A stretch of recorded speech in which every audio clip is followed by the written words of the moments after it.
थाबाय आदानिसिम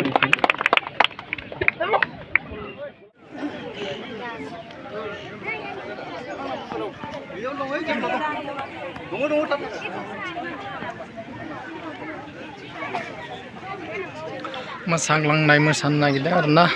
लोगोफोर मोसाग्लांनाय स्मार्टफन लानानै जे मोनसे पाबजि ओरैबायदि थासारिबो दंमोन जायखौ जों थांनाय 3-4 बोसोरनि सिगाङाव जों मोनबोदों आरो हिन्जावसाफोरनिनो नैथि 13 बोसोर बैसोसिमनि जोलुर बादायलायनाय बे बादायलायनायखौ देग्लाय सनितपुर जिल्ला दुलाराय बर' फरायसा आफादा गाहाय नेहाथारि हरिचरन बसुमतारी मानगोनां बिथां हाबाफारियाव बाहागो लानो हादों दुलाराय बर' फरायसा आफादनि लाफैनो हादों दुलाराय बर' फरायसा आफादनिनो मोनसे समनि एबा बावैसो बारग'नानै थानाय जि बोसोर बिथाङा सनितपुर जिल्ला आरो फैबाय थानाय समाव दुलाराय बर' फरायसा आफादनि मोनसे समनि फरायसायावनो डेम' हिसाबै बाहागो लाफैनो हादों हिन्जावसाफोरनि जोलुर बादायलायनाय हिसाबै सादिकानि दखरा दुलाराय बर' फरायसा आफादनि आरो उदालगुरि दखरा दुलाराय फोथाराव खुंनाय जादोंमोन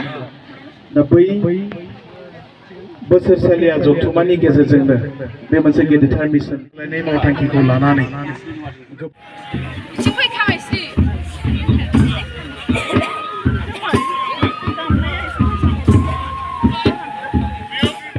हाबफैनो थाखाय लामा हगारना होगोन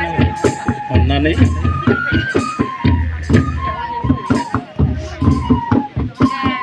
आरो नैबे सिगांथिं गसंथेनाय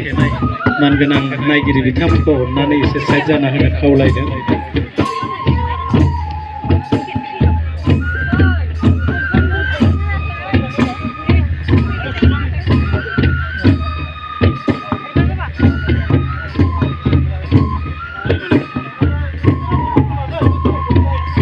सिगाङाव गसंनानै नायनाय उन्दै उन्दै फंबाय बिनानावमोनखौ साइडआव थांनानै नायनो खावलायदों